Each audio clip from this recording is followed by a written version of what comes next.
Assalamualaikum warahmatullahi wabarakatuh. Selamat pagi. Perkenalkan saya Dr. Rudi Hartono, spesialis anestesi dari divisi kardiak anestesi. Hari ini saya diberikan tugas untuk sharing tentang sirkulasi. Pagi ini lebih difokuskan pada shock dan lebih spesifik lagi tentang shock hemoragik atau shock perdarahan. Karena kalau kita berbicara mengenai sirkulasi atau berbicara tentang shock, ada 3 organ utama yang mendasari terhadap patofisiologi terjadinya shock. Jadi kalau kalian saat nanti misalnya internship di UGD atau di Bukesmas gitu misalnya ya Dek ya, terdapat pada pasien datang pasien dengan kondisi hipotensi, evaluasi 3 organ utama ini apa saja itu? Satu, jantung, yang di tengah itu yang ada right atrium, right ventricle, left atrium, left ventricle secara normal ya. Ini susunan anatomi jantung secara normal. Ini jantung sebagai pompanya. Kemudian yang berwarna merah dan biru, ada aorta, ada vena cava, ada pulmonary artery, itu sebagai pipanya. Jadi arteri dengan vena sebagai pipa. Kemudian organ ketiga atau sistem ketiga adalah darah atau plasma sebagai isinya. Ya. Jadi kalau terdapat shock, evaluasi 3 organ ini. Contohnya misalnya ya Dek ya, pada pasien hemorrhagic shock yang bermasalah di mananya Dek? Dari 3 organ itu tadi. Pada kondisi perdarahan misalnya. Darahnya dokter. Isinya kan darah atau plasma darah. Jadi jantungnya nggak ada masalah, pipanya juga nggak ada masalah gitu. Nah sekarang kalau misalnya pasien datang dengan kondisi sesak, edem semua di perifer, di ekstremitasnya, dia shortness of breath, kemudian peningkatan JVP, kemudian dia ada edema di tangan di ekstremitas inferior misalnya. Kalian nanti diagnosanya suspeknya kelainannya ada di mana, Dek? Pompanya. Pompanya, jantungnya mungkin dia terdapat gagal jantung atau congestive heart failure ya. Kalau misalnya yang bermasalah pada pembuluh darahnya, kira-kira jenis shocknya apa, Dek? Shock Pada sepsis pipanya. dokter. Sepsis. Yang terjadi pada pasien sepsis apa, Dek? Terjadi vasodilatasi. Nah, vasodilatasi. Apakah hanya pada pasien-pasien sepsis saja pembuluh darahnya vasodilatasi? Kira-kira ada kelainan yang lain nggak? Kondisi yang mengancam nyawa, sangat spesifik, hanya dari anamnesa saja kalian bisa menentukan bahwa oh pasien ini terjadi ini gitu. Hanya dari sekedar anamnesa. Dia terdapat vasodilatasi, dia sesak, sesaknya parah biasanya. Apa? Anafilaktik shock itu yang salah satu yang selain septic shock ya yang terdapat patofisiologi dia vasodilatasi di perifer. Nah, kalau terjadi dengan kondisi seperti itu pada kondisi sepsis, terapinya apa, Dek? Kan terdapat vasodilatasi itu. Terapi yang paling utama apa sebenarnya? Vasopresor. Vasopresor. Vasopresor contohnya apa, Dek? Obatnya. Kira-kira apa? Ada yang tahu? Norepinefrin, Dok. Norepinefrin, betul. Mereknya biasanya Vascon, biasanya Levopet, dan lain sebagainya ya, Dek, ya nanti kalian akan ketemu di rumah sakit.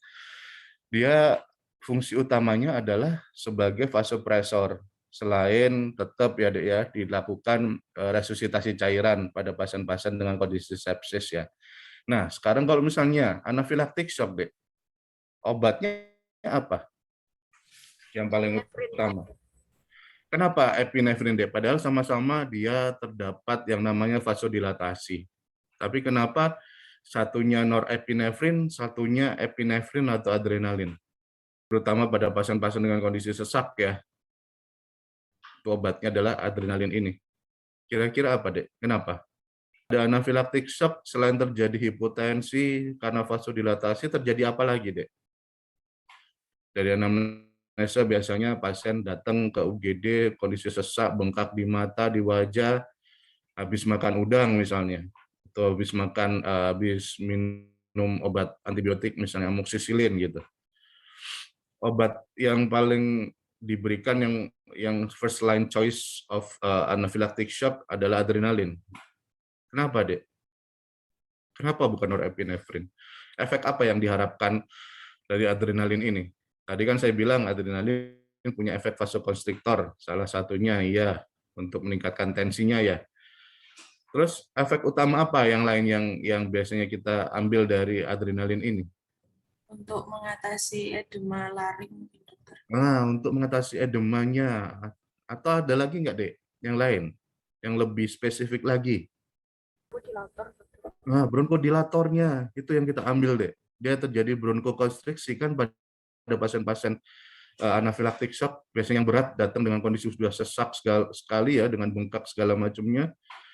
Yang kita ambil adalah efek bronkokonstriksinya, yes, untuk mengurangi sesaknya, jadi sehingga terdapat dia sebagai bronkodilator, sesaknya akan berkurang. Selain efek dari adrenalin adalah dia sebagai salah satu vasokonstriktor, dia akan menyebabkan vasokonstriksi di pembuluh darahnya. Itu ada yang dinamakan relatif hipovolemia. Apa itu relatif hipovolemia? Pada pasien-pasien dengan kondisi anafilaktik atau kondisi sepsis, kalau intake oralnya masih baik ya, karena vasodilatasi dari pembuluh darah ini, volumenya seolah-olah kurang, Dek. Kan pembuluh darahnya membesar ya, kebayang ya, pembuluh darahnya membesar, volumenya sama. Jadinya kan seolah-olah kurang ruang isinya. Padahal secara fisiologi dia nggak kehilangan cairan kan pada pasien-pasien dengan kondisi septik atau anafilaktik ini kan. Itu yang dinamakan dengan relatif hipovolemia. Makanya terapi utama pada pasien-pasien dengan kondisi seperti ini sebenarnya bukan cairan, tetapi vasokonstriktor. Menurut Surviving Sepsis Campaign tahun 2018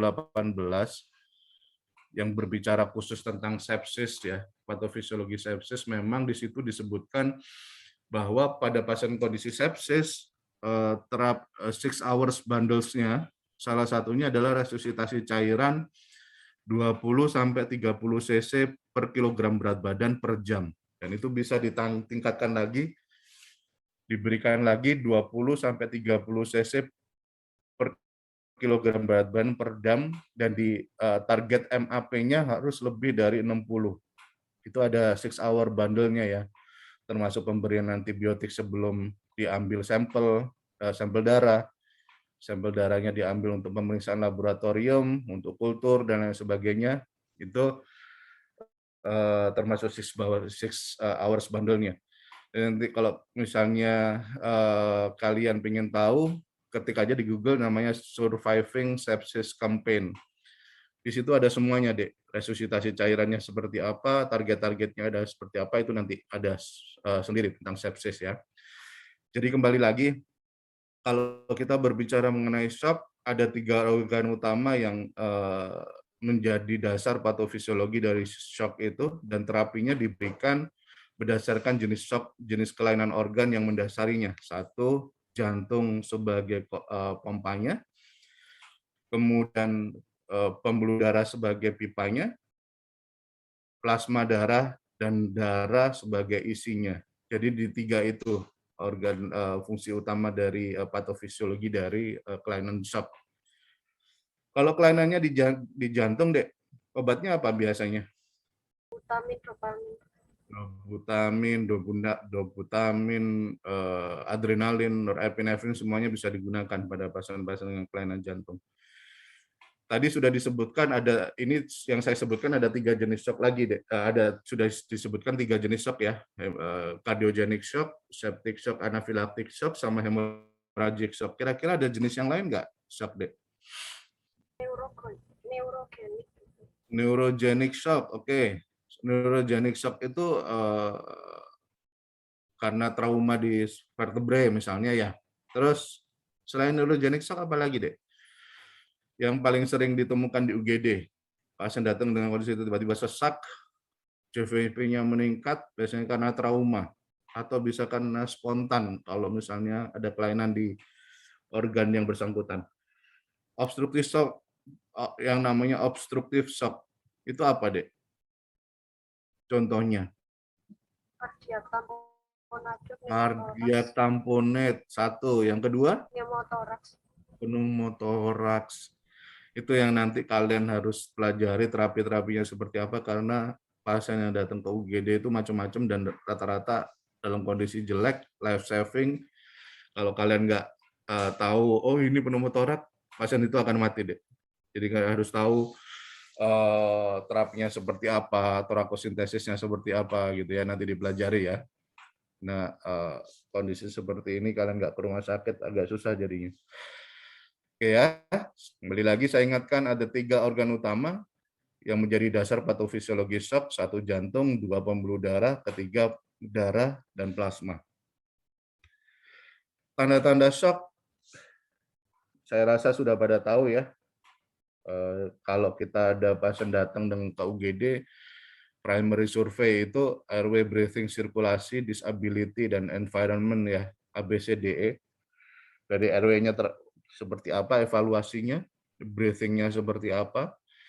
Biasanya kita akan lihat di perifernya seperti apa yang tanda-tanda shock. Biasanya kita evaluasi dari kita megang tangannya pasien atau kakinya pasien, biasanya dia dingin, basah, pusat, pucat. Itu merupakan tanda shock dengan capillary fill time-nya lebih dari 2 detik. Cara ngecek capillary fill time gimana, Dek?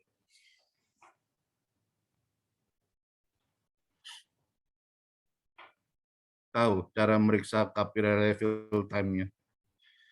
Jadi ditekan di kukunya, kan merah tuh kukunya kalau orang normal ya. Begitu ditekan kemudian dilepas, kalau misalnya kembali merahnya kembali dari kurang dari 2 detik, itu yang dinamakan normal. Jika memanjang, biasanya pada pasien-pasien dengan kondisi anemi dia akan memanjang. Itu tanda-tanda shock ya.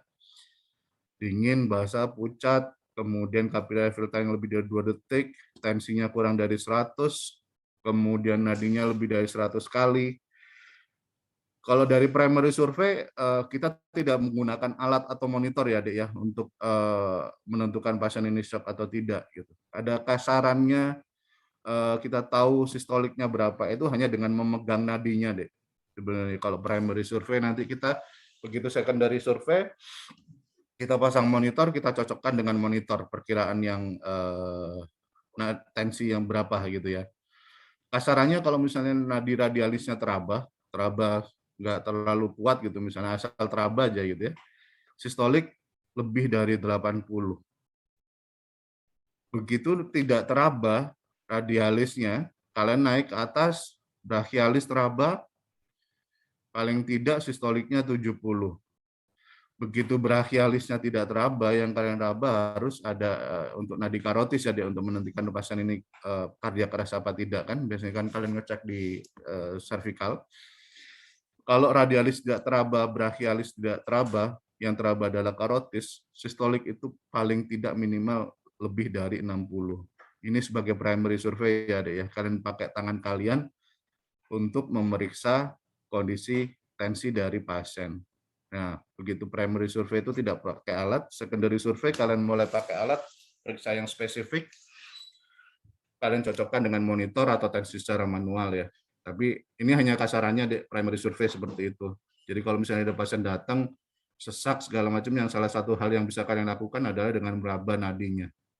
Dari situ kalian bisa tahu kasaran tensi pasien ini seberapa, dan yang harus kalian lakukan apa.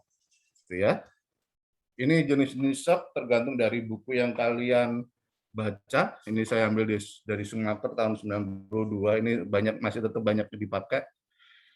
Ada hypovolemic shock, kehilangan volume darah, cardiogenic shock, ada gangguan miokard, kemudian obstruktif yang tadi yang disebutkan, adanya gangguan dari aliran darah masuk dan keluar jantung. Otomatis yang bermasalah adalah di jantungnya. Dia bisa karena tamponade dari jantung, kontraktilitasnya turun, nggak bisa berkontraksi, atau karena pneumotorak misalnya. Ada yang namanya shock distributif, ini gangguan distribusi darah di perifer, yang tadi sudah disebutkan, kita sudah bahas mengenai sepsis dan anafilaktik shock. Ini tadi sudah kita spesifik sekarang membahas tentang sirkulasi pada hemorrhagic shock. Kalau pasien datang dengan trauma femur misalnya, yang kalian lakukan dulu adalah hentikan perdarahan, bebat tekan ya. Kemudian shock position. Kalau pasien dengan fraktur femur, hati-hati deh. Fraktur tulang panjang, salah satunya adalah fraktur femur, itu perdarahan per jamnya bisa 1.500 sampai 2 liter deh. Jadi harus hati-hati. Dan hal yang paling simpel yang bisa kalian lakukan untuk meningkatkan tensi adalah dengan shock position. Shock position itu seperti apa, Dek? 20-30%, berarti 30% dari 3.500 ada 1.050 cc perdarahan. Jika sampai 1.050 cc yang diberikan adalah kristaloid dengan koloid.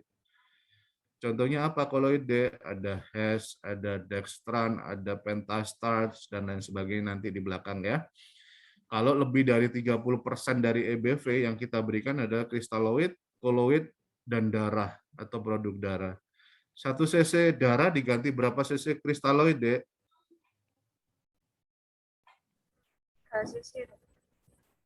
2 sampai 4 cc kristaloid. Kalau 1 cc darah diganti berapa cc koloid, Dek? Ganti 1.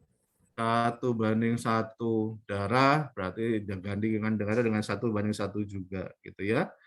Jadi ingat ya, 0 sampai 20% EBV perdarahannya diganti dengan kristaloid, 20 sampai 30% diganti dengan kristaloid dan koloid. Jika lebih dari 30% maka harus mungkin perlu transfusi, baik itu PRC, WB atau apapun ya.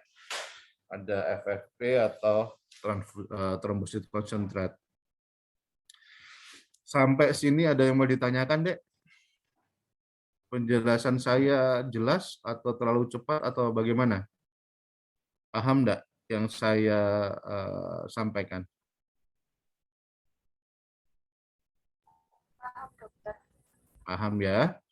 Jadi prinsipnya yang dipegang itu ya, jangan sampai lupa nanti pas saat kalian kerja di rumah sakit, kalian punya dasar untuk melakukan terapi. Jadi diingat-ingat ya. Masalah nanti tentang gejala-gejalanya nanti bisa kalian baca di sini. Nanti saya kasih PowerPoint-nya kalau mau. Ada PowerPoint yang lebih lengkap lagi tentang cairan, tapi nanti kalau mau saya akan berikan juga. Ya.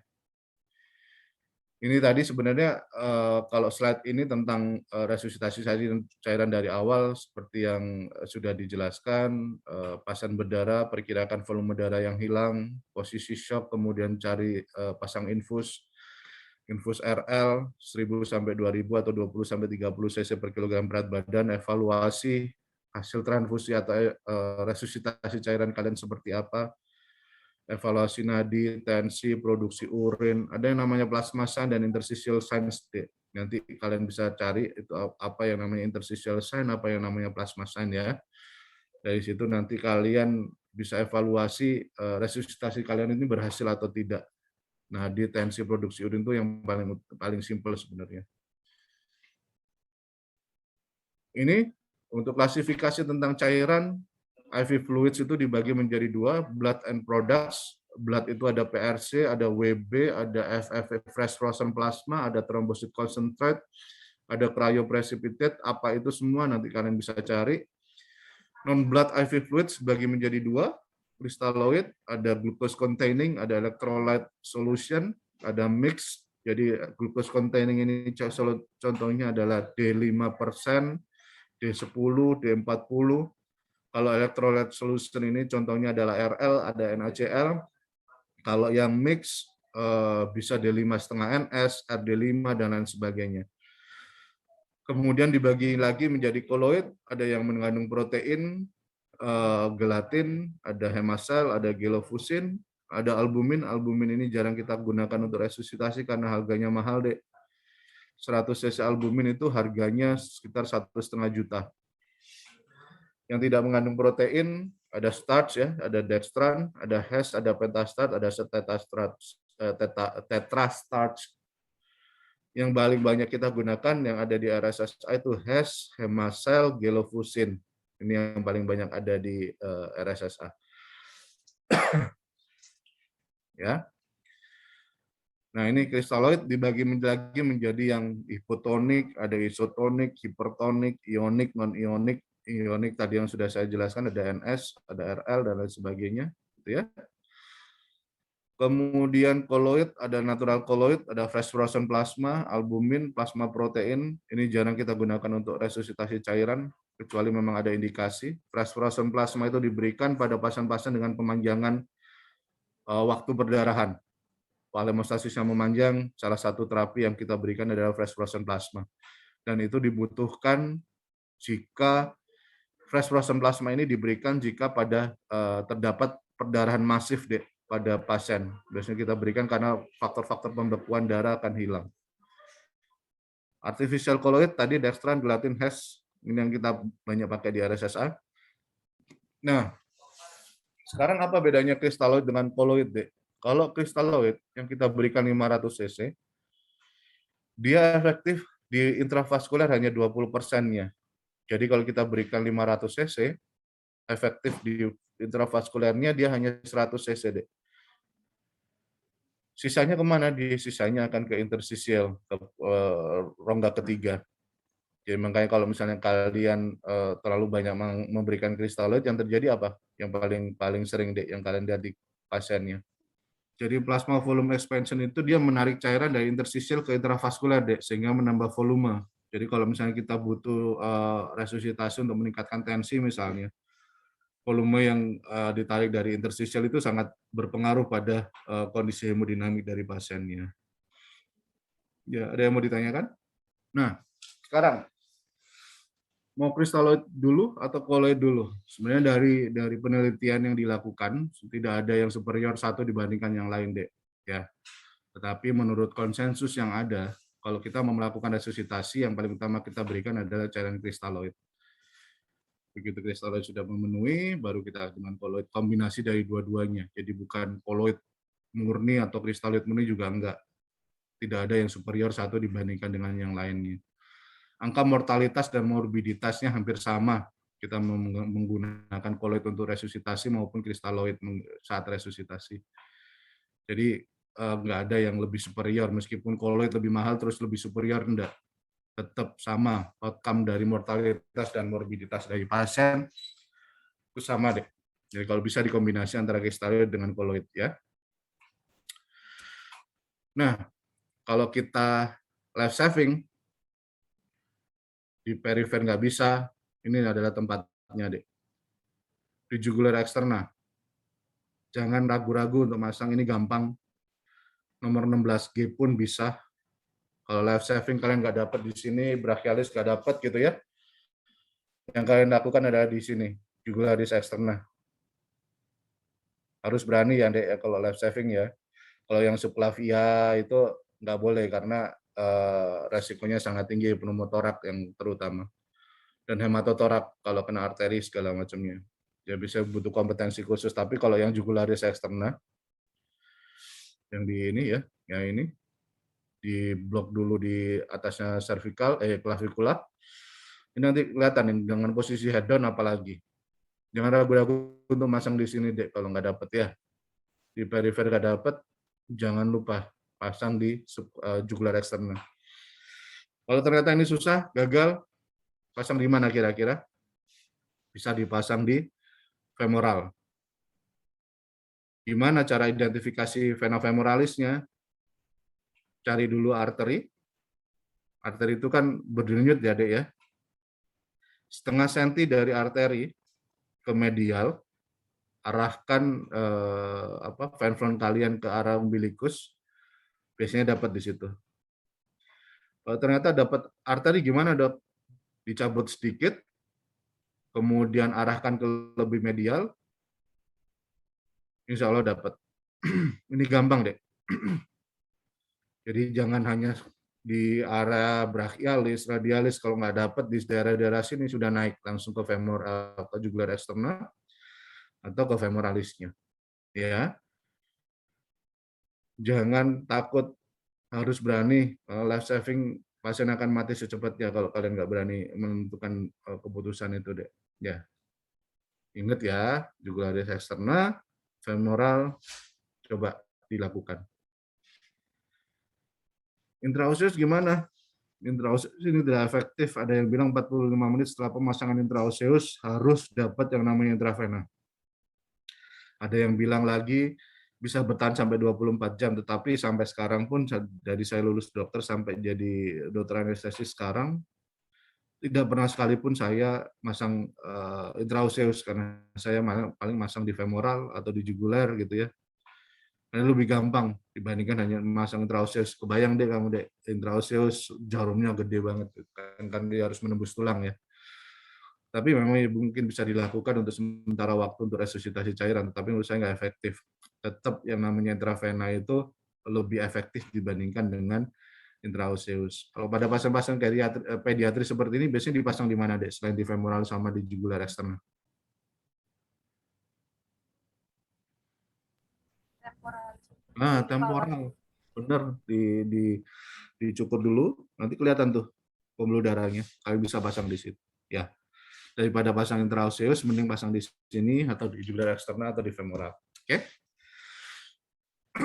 Oke. Hasil terapi infusnya, resusitasi cairan, dia good response, dia volemia setelah kalian kasih cairan. Transient response, habis normal, terus tiba-tiba tensinya turun. Kemudian no response, ini yang transient response dan no response ini yang kita berharap tidak terjadi kalau kita melakukan resusitasi cairan. Tapi jika memang terjadi begitu kita sudah transfusi atau resusitasi cairan, hemodinamis stabil kemudian turun, bahkan ternyata nggak naik-naik, kita harus evaluasi penyebab kenapa sih tensinya nggak naik-naik padahal kita sudah berikan 3000 cc. Harus dievaluasi cedera-cedera di tempat yang lain ya, Dek ya. Hati-hati ada internal bleeding misalnya, ada hematotorak atau ada pneumotorak, patah tulang panjang seperti yang saya bilang tadi, femur, tibia fibula. Yang paling nggak kelihatan itu di tulang selangka ya, Dek ya, di tulang pinggul atau retroperitoneal ini yang jarang kita temukan. Dan yang paling nggak disangka-sangka itu ada luka di kulit kepala, Dek. Kadang-kadang ketutupan rambut, dia hematum kecil ya. Beberapa minggu yang lalu ada di RSSA seperti itu. Hematumnya nggak terlalu besar, tapi dia agak luas begitu. Begitu di insisi, biar 1500 cc, Dek. Jadi harus hati-hati. Evaluasi semuanya, nggak hanya di intraabdomen, nggak hanya di dada, tapi di kepala ini juga luar biasa. Pembuluh darahnya banyak juga. Gitu ya. Jadi harus hati-hati. Kalau ternyata transient response atau no response, evaluasi di seluruh bagian organ tubuh kita. Internal bleeding kah? Ada luka tembus atau luka tusuk kah? Dan lain sebagainya. Oke, ada yang mau ditanyakan? Tidak ada pertanyaan, saya akhiri. Mohon maaf kalau ada salah-salah kata. Terima kasih. Wassalamualaikum warahmatullahi wabarakatuh. Selamat pagi.